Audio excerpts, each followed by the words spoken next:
Assalamualaikum warahmatullahi wabarakatuh. Nama saya Muhammad Brilian Mugnia dengan NPM 110220030. Di dalam video ini saya akan menjelaskan secara ringkas isi laporan kuliah kerja lapangan saya yang berjudul Strategi Pemasaran Produk Pembiayaan Mikro dalam Upaya Menarik Minat Nasabah dengan Produk Morobah di BSI KCP Soreang Wahid Hasim.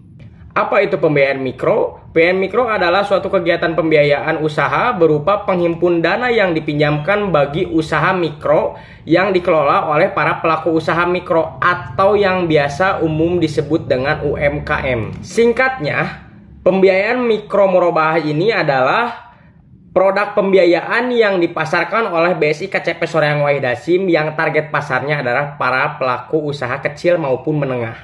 Adapun beberapa tujuan manfaat dari pembiayaan mikro yang dipasarkan oleh BSI KCP Soreang Wahid Hasim. Yang pertama ada peningkatan ekonomi para pelaku usaha. Yang kedua, tersedianya dana bagi para pelaku usaha untuk meningkatkan usahanya. Yang ketiga, meningkatkan daya guna uang. Dan yang keempat, terjadi distribusi pendapatan.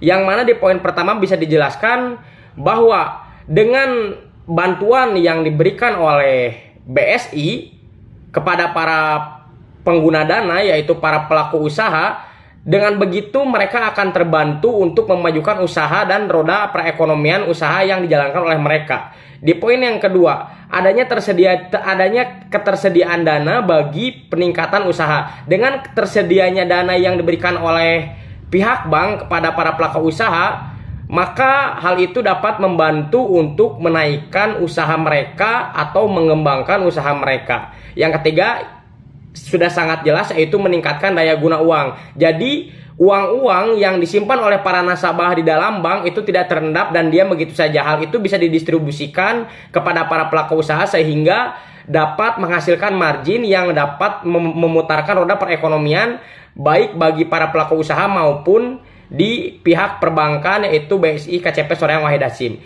Yang keempat, terjadi distribusi pendapatan, yang mana distribusi pendapatan ini dapat didapatkan oleh para pelaku usaha maupun dari pihak bank. Selanjutnya saya akan menjelaskan apa saja peran BSI dalam pemasaran pembiayaan mikro kepada para UMKM ini.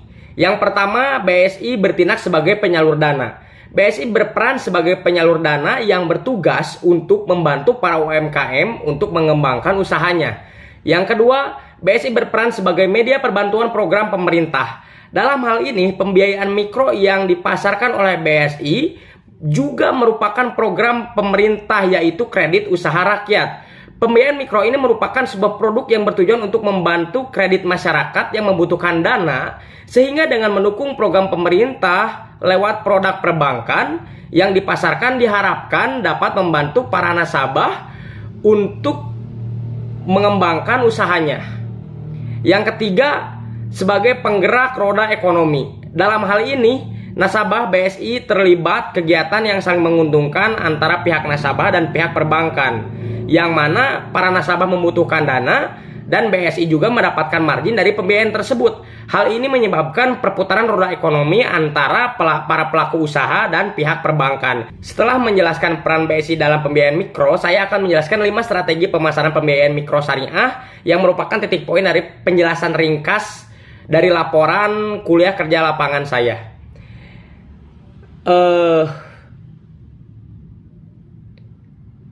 Strategi pemasaran yang pertama ialah open table. Open table ialah sebuah kegiatan yang dilakukan oleh para tim marketing BSI KCP Soreang Wahid Hasim yang dilakukan di lapangan, yang mana kita sebagai tim marketing membuka stand di pusat keramaian yang bertujuan untuk menarik para minat nasabah dengan cara membagi-bagikan brosur ataupun mengundang nasabah untuk datang stand kita, stand BSI KCP Soreang Wahid Hasim. Setelah datang, mereka bertanya tentang produk-produk, baik itu KPR, pembiayaan, cicilan emas, dan lain-lain. Dan kita sebagai tim marketing bertugas untuk menjelaskan produk-produk yang dipasarkan atau yang dijual di BSI KCP Soreang Wahid Hasim. Kenapa saya menjelaskan ini? Karena pada saat program kuliah kerja lapangan, saya ditugaskan atau ditempatkan di divisi bagian tim marketing, yang mana hal ini menjadi kegiatan sehari-hari saya dalam melaksanakan program kuliah kerja lapangan. Yang kedua, mobile banking BSI. Jika kalian tahu, ketika kita mendaftar atau membuka tabungan Bank Syariah Indonesia, kita tidak perlu datang langsung ke bank atau mendatangi teller maupun customer service. Cukup kita mendownload di App Store mobile banking BSI. Di situ kita bisa daftar langsung dengan mengisi data-data yang diperlukan untuk pembukaan tabungan di dalam mobile banking BSI. Apa hubungannya dengan strategi pemasaran? Di dalam aplikasi tersebut, jika kita membuka tabungan, kita akan mendapatkan bagian atau bonus atau fee senilai Rp20.000 yang akan otomatis masuk ke rekening kita secara langsung. Baik itu yang menyebarkan kode promo ataupun kita yang mendaftar. Jadi masing-masing mendapatkan keuntungan. Hal ini menjadi salah satu strategi untuk menarik minat nasabah, setidaknya untuk awalan pertama membuka tabungan di BSI. Setelah itu mungkin ia akan mencari tahu apa saja produk yang bisa mereka dapatkan atau mereka nikmati di dalam bank syariah tersebut. Salah satunya adalah pembiayaan.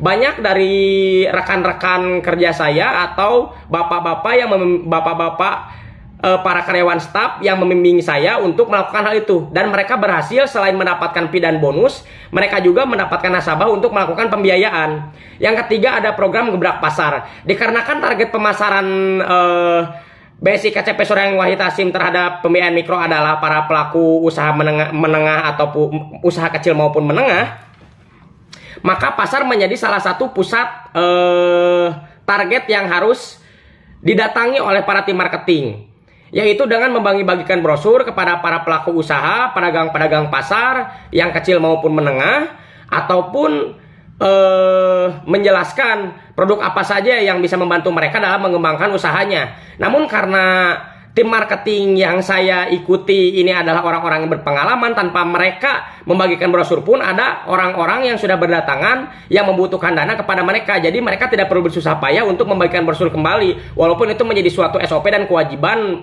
dari pekerjaan mereka. Tapi dengan adanya nasabah-nasabah lama, mereka bisa mengajak keluarga atau kerabat-kerabatnya yang membutuhkan dana, sehingga dengan program gebrak pasar tersebut menjadi strategi yang lumayan efektif untuk menarik minat nasabah, karena kita langsung datang ke pusat dari target pasar kita sendiri.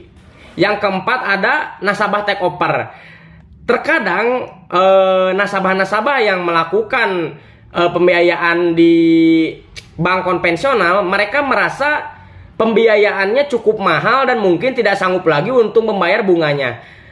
Strategi ini bisa dilancarkan oleh para tim marketing dengan cara mempromosikan produk-produk dan keuntungan yang didapatkan ketika mereka melakukan pembiayaan di Bank BSI. Dan hal ini sangat efektif. Dengan hal tersebut, banyak dari nasabah-nasabah yang dulunya merupakan nasabah bank konvensional beralih melakukan pembiayaan di Bank BSI karena pembiayaannya terbilang cukup murah. Hal ini sesuai dengan visi misi BSI yang mana BSI akan menerapkan pembiayaan seminimal mungkin, semurah mungkin agar dapat menarik minat nasabah yang lebih banyak dan lebih besar lagi.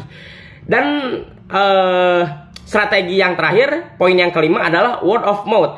Ini strategi yang diajarkan oleh salah satu rekan kerja terdekat saya, yang mana ia mengajarkan bahwa mungkin untuk menjadi seorang marketing di tahun pertama sebagai fresh graduate akan menjadi hal yang sulit, karena kita harus mempromosikan diri kita sendiri sebagai marketing bank untuk meyakinkan orang-orang agar melakukan pembiayaan melalui kita. Dengan hal ini, dengan word of mouth, atau bisa dibilang dengan istilah dari mulut ke mulut, semakin banyaknya nasabah kita hari demi hari, sedikit demi sedikit. Ketika kita sudah mencapai jam terbang yang maksimal, kita sudah tidak perlu lagi untuk mencari nasabah ke lapangan.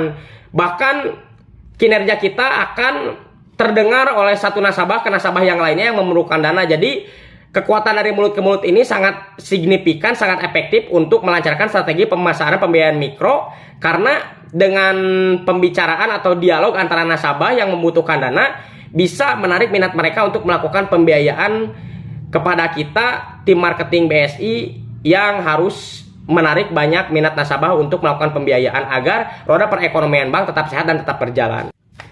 Setelah menjelaskan mengenai 5 strategi pemasaran pembiayaan mikro syariah, yang terakhir saya akan menjelaskan mengenai persyaratan pengajuan pembiayaan di BSI KCP Sorong Wahid Hasim, yang mana syarat ini sangat mudah dan mungkin mendapatkannya tidak sulit gitu. Yang pertama, syarat pengajuan pembiayaan adalah KTP. Ini penting karena KTP merupakan data dari identitas kita yang inti untuk dimasukkan ke formulir pembiayaan. Yang kedua adalah laporan keuangan dari usaha kita. Kita harus merinci laporan keuangan, pendapatan dan pengeluaran kita dalam waktu sebulan atau per tahun yang akan diajukan ke bank untuk dijadikan pertimbangan tim marketing untuk mengakses pembiayaan kita. Yang ketiga ada syarat keterangan usaha. SKU ini biasanya didapatkan dari desa tempat domisili kita tinggal untuk memastikan bahwa kita benar-benar memiliki usaha yang diajukan ke bank tersebut. Yang keempat, buku nikah ini diajukan untuk orang-orang atau nasabah-nasabah yang sudah menikah. Karena ketika kita melakukan pembiayaan, pertanggungjawaban pembayaran tersebut tidak hanya tertumpu pada satu orang. Ketika kita menikah, kita pertanggungjawaban pembiayaan tersebut ditanggungjawabkan kepada dua orang, yaitu suami dan istri, karena mereka merupakan pasangan yang saling mengetahui tentang pembiayaan tersebut. Hal ini berguna untuk mencegah bila mana suatu saat terjadi kemacetan di dalam angsuran pembiayaan tersebut. Yang kelima yaitu dokumen properti. Dokumen properti itu seperti surat tanah atau sertifikat tanah bila mana itu diperlukan untuk anggunan dalam melakukan pembiayaan. Mungkin itu saja yang dapat saya sampaikan terkait penjelasan ringkas dari laporan kuliah kerja lapangan saya. Mohon maaf apabila ada kesalahan. Bila taufiq wal hidayah. Wassalamualaikum warahmatullahi wabarakatuh.